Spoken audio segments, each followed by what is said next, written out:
चलो, तो 9th class के कुछ ऑब्जेक्टिव भी प्रिपेयर करें थोड़े से मैंने, आप लोग इसको एक बार देख लेना। 2-3 भी आ जाएंगे तो काम हो जाएगा अपना। चलो, फर्स्ट है who discovered neutron, electron, proton. जो एटम के सब एटॉमिक पार्टिकल होते हैं उसके डिस्कवर के आपको नाम याद रखना है, इलेक्ट्रॉन, प्रोटॉन और न्यूट्रॉन। तो इसकी एक अपनी एक ट्रिक होती है, इसको आप ट्रिक से याद कर लेना तो लंबे समय तक याद भी रह जाएगा, क्योंकि बहुत कंफ्यूजन हो जाता है इसमें कभी कभी। तो इसको याद करना, ईंट पर नाच। क्या होगा? ईंट पर नाच। तो ई से क्या बनेगा? इलेक्ट्रॉन। क्या बनेगा? इलेक्ट्रॉन। और ट से, तो ट से बनेगा थॉमसन। थॉमसन। तो इलेक्ट्रॉन की खोज किसने करी? J Thomson. पर, तो पी से क्या बन जाएगा? पी से बन जाएगा प्रोटॉन। र से बन जाएगा रदरफोर्ड। रदरफोर्ड। नाच, नाच से क्या बनेगा? एन आ रहा है ना, तो न्यूट्रॉन। तो न्यूट्रॉन की खोज किसने करी? च से क्या आएगा? चैडविक। ठीक है। तो इलेक्ट्रॉन, प्रोटॉन, न्यूट्रॉन के जो खोज करता है उनके आप नाम ट्रिक से याद रख लेना। ईंट पर नाच। ठीक है, इसमें हर एक शब्द का अपना अपना मीनिंग है ना। चलो, नेक्स्ट क्वेश्चन है, who gave the cell theory. अब सेल थ्योरी अगर आपसे कैसे पूछ रहा था, सेल थ्योरी किसने दी है, तो आपको दो नाम याद रखना है। एक तो है अपना टी श्वान, टी डॉट श्वान, और एक और होगा आपका श्लेडन। क्या होगा? श्लेडन। ठीक है। अब ये दो नाम में भी थोड़ा सा कॉन्फ्लिक्ट है। अगर आपसे क्वेश्चन पूछ लिया जाता है कि प्लांट सेल किसने दी है, प्लांट सेल की जो थ्योरी है वो किसने दी है, तो प्लांट सेल के लिए आपको श्लेडन याद रखना है। श्लेडन किसके लिए होगा? प्लांट सेल के लिए। और ये श्वान किसके लिए होगा? एनिमल सेल के लिए। ठीक है। तो यहाँ पे मैं ए लिख देता हूं और यहाँ पे पी लिखा हुआ है। ए का मतलब एनिमल सेल और पी का मतलब प्लांट सेल, है ना। और आपसे अगर ऐसे नहीं पूछा जाता है, सिर्फ पूछा रहा है कि किसने सेल थ्योरी दी है, तो इन दोनों भाई साहब ने दी थी। अगला क्वेश्चन है full form of DNA. DNA का फुल फॉर्म क्या होता है? तो डीएनए का फुल फॉर्म होता है डीऑक्सी राइबो न्यूक्लिक एसिड। ठीक है। आईयूपीएससी का फुल फॉर्म पूछ रहा है, तो आईयूपीएससी का फुल फॉर्म क्या आएगा? International union of pure and applied chemistry. क्या होगा? International union of pure and applied chemistry. Writing में थोड़ी सी खराब है, लेकिन आप लोग समझ जाओगे क्या लिख रहा हूं मैं, क्योंकि बोल भी तो रहा हूं साथ में। अगला क्वेश्चन है who introduce the law of constant proportion. Constant proportion का सिद्धांत किसने दिया था? तो ये दिया था आपने J Proust. J dot Proust, PROUST, Proust. Unit of pressure, pressure की यूनिट पूछिए तो प्रेशर की यूनिट होती है पास्कल। क्या होगी? प्रेशर की पास्कल। एक्सेलरेशन की यूनिट क्या होगी? एक्सेलरेशन की यूनिट होगी मीटर पर सेकेंड, मीटर पर सेकेंड स्क्वायर। याद रखना, एक्सेलरेशन में स्क्वायर लग रहा है। और वेलोसिटी क्या होगी? सेम रहेगी, लेकिन यहाँ पे स्क्वायर नहीं लगेगा, मीटर पर सेकेंड। अगला, right the expression for the kinetic energy. किसका पूछा है? काइनेटिक एनर्जी का एक्सप्रेशन पूछा है। मतलब काइनेटिक एनर्जी को आप कैसे मैथमेटिकली कैसे लिखते हैं इसे, तो 1/2 हाफ mv स्क्वायर बोलते हैं इसे। 1/2 mv स्क्वायर या हाफ mv स्क्वायर। क्या होगा? Half mv square. अगला है which phenomenon occur when a drop of Dettol is mixed with water. तो आंसर आएगा डिफ्यूजन। क्या लिखोगे? डिफ्यूजन।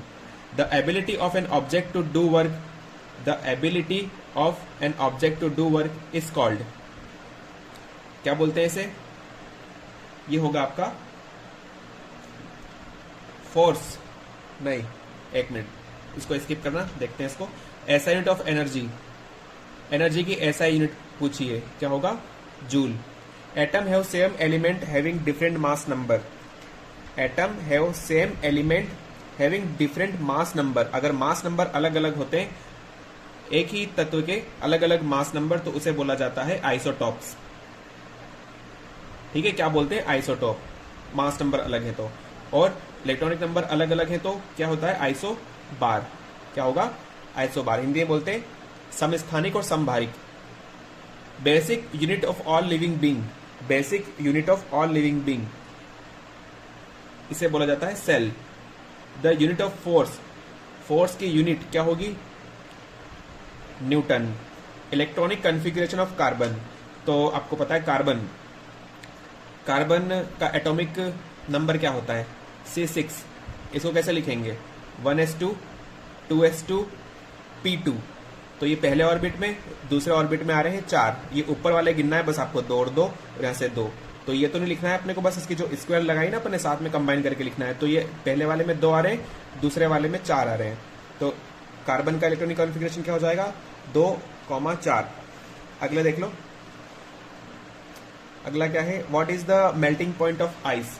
मेल्टिंग पॉइंट आइस का तो तीन बता देते हैं अपन, केल्विन में, फ़ारेनहाइट में और सेल्सियस में। पता नहीं ऑब्जेक्टिव कैसा आ जाए। और ये जो मैं बता रहा हूँ ना, ये सिर्फ टिक द करेक्ट में नहीं, ये मैच द कॉलम, उसके बाद अपना फिलअप में आ सकते हैं, उसके बाद टिक द करेक्ट में तो आएंगे ही, वन वर्ड में आ सकते हैं। ठीक है, चलो, what is the melting point of ice. Ice का मेल्टिंग पॉइंट बताना है, कितना होगा, 273 केल्विन में। सेंटीग्रेड में, सेल्सियस में कितना होगा, 0 डिग्री C। और फ़ारेनहाइट में कितना होगा, 32 फ़ारेनहाइट। ठीक है, तो किसी ने भी पूछे तो आप आंसर बता सकते हो। Function unit of nervous tissue is neuron,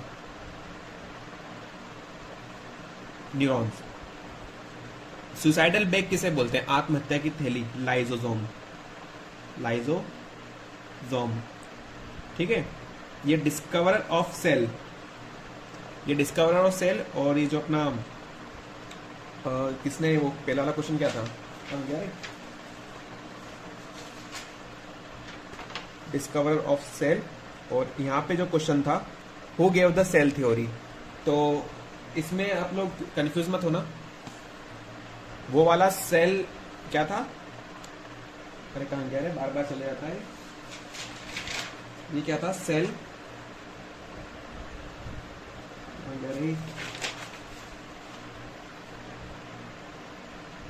हाँ, सेल थ्योरी।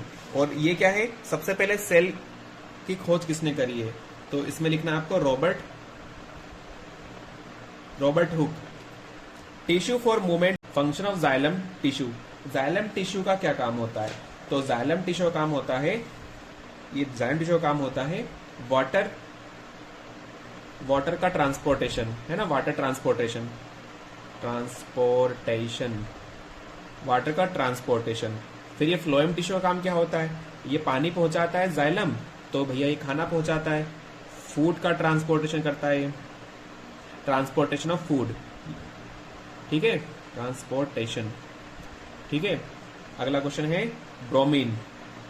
ब्रोमीन का देखो, आपको 1 से लेके 30 तक के वो याद करना है, उसके सिंबल, जो पहले 30 तत्व हैं उसके सिंबल आपको याद करना है, जैसे हाइड्रोजन, लिथियम, इन सभी के, और कौन से नंबर पे आते हैं, इलेक्ट्रॉनिक नंबर भी याद करना है, और उसके सिंबल भी, है ना। कई बार पूछ ले जाते हैं, जैसे पूछ लेगा सोडियम का सिंबल बताओ, तो सोडियम का सिंबल Na। हाइड्रोजन का पूछ लेगा H, या हाइड्रोजन का पूछ लेगा बताओ इसका इलेक्ट्रॉनिक नंबर क्या है, तो हाइड्रोजन 1 नंबर पे होता है, तो ये इसका एटॉमिक नंबर है ना। और नंबर ऑफ इलेक्ट्रॉन उसके अंदर वही होंगे जो उसका एटॉमिक नंबर होगा। ठीक है, तो ब्रोमीन क्या क्या हो जाएगा, Br, ब्रोमीन। ठीक है, और ये क्या है, नॉन मेटल, क्या है, नॉन मेटल। ठीक है, अगला है लॉ ऑफ प्लेनेटरी मोशन, किसने दी थी, केपलर ने। किसने, केपलर, अरे हिंदी में लिख दिया, केपलर, चलो समझ जाओगे, Kepler. Range of audio wave of sound for human. Audio wave की आपको रेंज बतानी है जो ह्यूमन सुन सकता है, तो वो होती है 20 से लेकर के तो 20,000 हर्ट्ज तक, 20 से लेकर 20,000 हर्ट्ज तक सुन सकता है इंसान। पावर हाउस ऑफ सेल, है ना, कोशिका का ऊर्जा घर किसे बोलते हैं, तो ये बोलते हैं माइटोकॉन्ड्रिया को, माइटोकॉन्ड्रिया। ठीक है, तो ये कुछ ऑब्जेक्टिव थे, अच्छे से एक बार प्रिपेयर कर लेना इसको। चलो।